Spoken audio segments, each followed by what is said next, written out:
New details on yesterday's mass shooting at a waterfront bar in Southport, North Carolina that left 3 people dead, 8 others injured.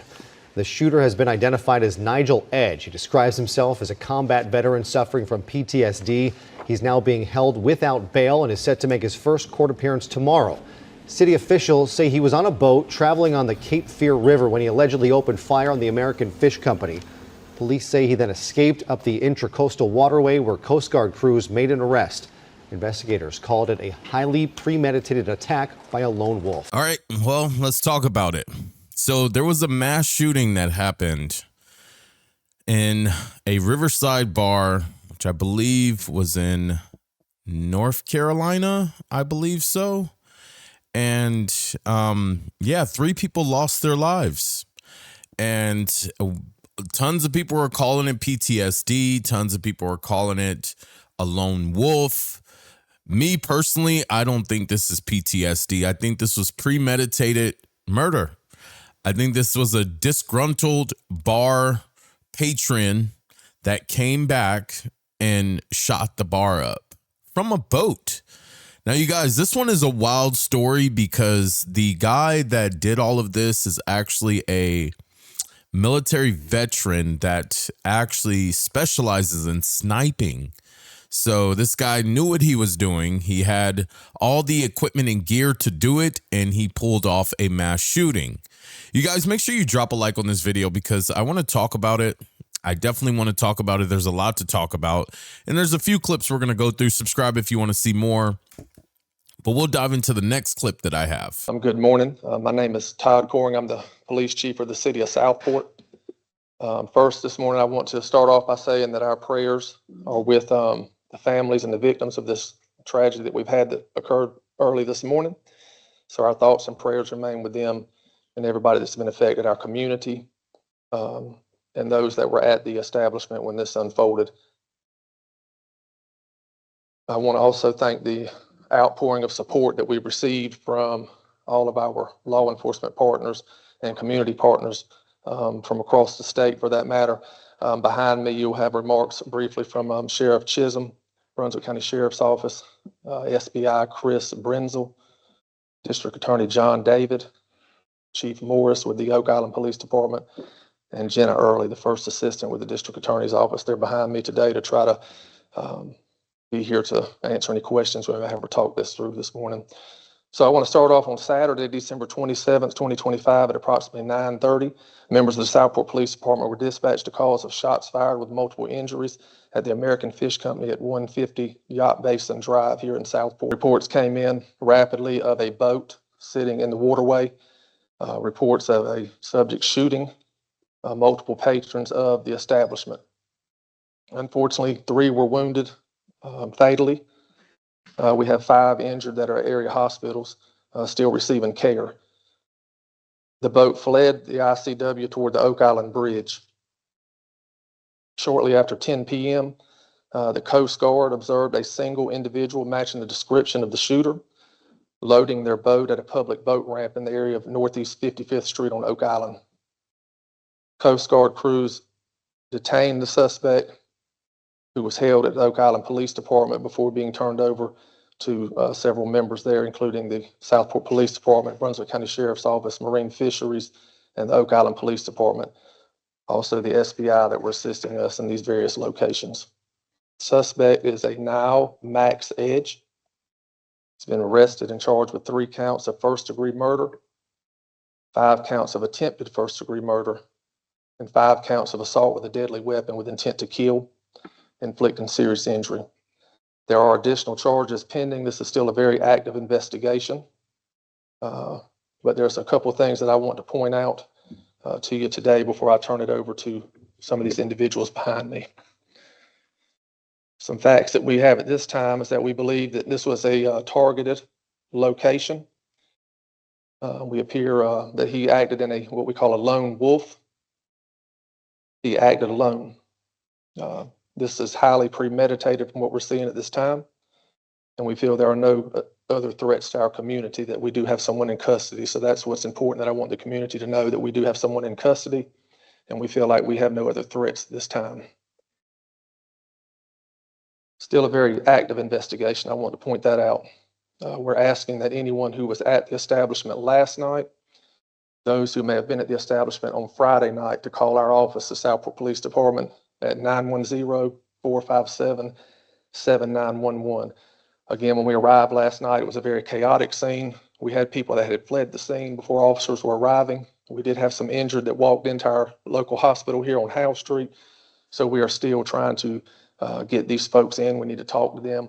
Anyone who may have video of the incident, we're asking you to reach out to our police department. Again, call us at 910-457-7911. We understand this suspect identifies as a combat veteran. He self-identifies injured in the line of duty is what he's saying. He suffers from PTSD. We want to point those facts out. But again, the bottom line is that I want to assure our community that we feel like we do have our suspect in custody.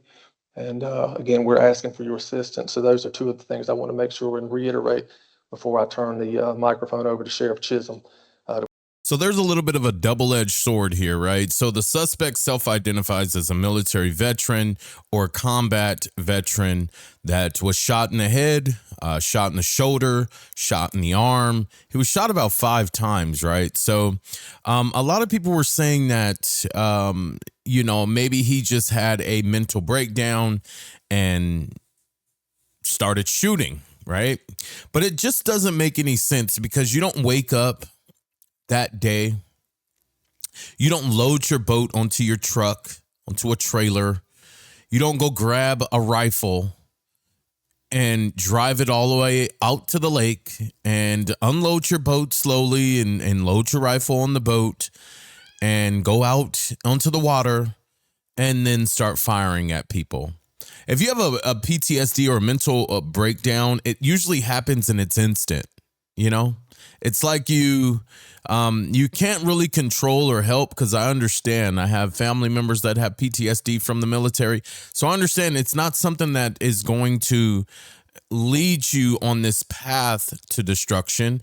It's something that normally happens in a very instant of destruction, or certain things will trigger it, right?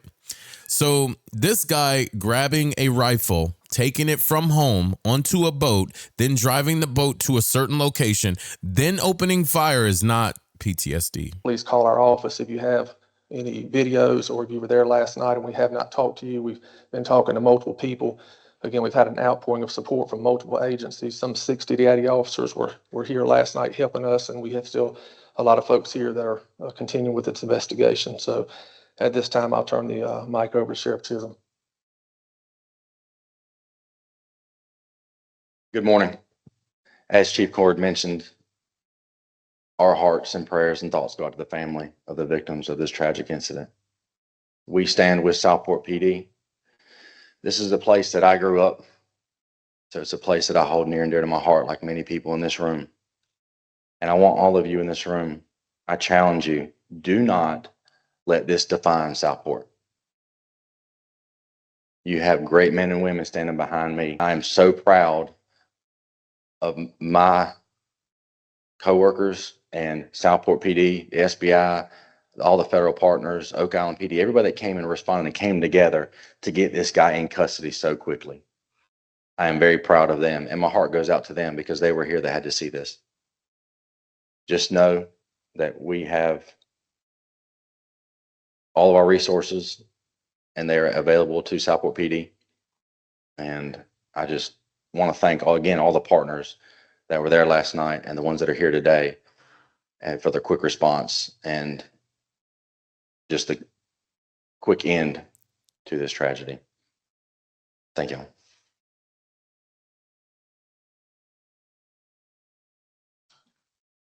Charlie Boris, the Oak Island Police Department. Thank you, Sheriff. Just to reiterate a couple things that the Sheriff and Chief Coring said, we have a close-knit community here. I certainly do not want this incident to define who we are, because that is not us. This is a person that has acted alone. We feel confident right now, even though we're in the preliminary stages of the investigation, we feel like that this person acted alone and there's no one else involved. I beg to differ. So I do say that this situation, he did act alone, right? He was by himself. This was isolated by himself. But America, in its general statement, this is who we are. It's sad to say, but this is who we are. From assassinations to mass shootings to school shootings, this is who we are. This is what we have become. As I always say, you guys, I give the most unfiltered truth. Some people like it, some people don't. I don't care. This is exactly who we are as America, not as Southport, not as Detroit, not as Chicago, not as California, not as Miami. As America, we have a problem. We have a mental health problem. We have a mass shooting problem. We have a guns rights problem. We have a massive problem here. It will never stop. Unfortunately, I have to cover it to let you guys know.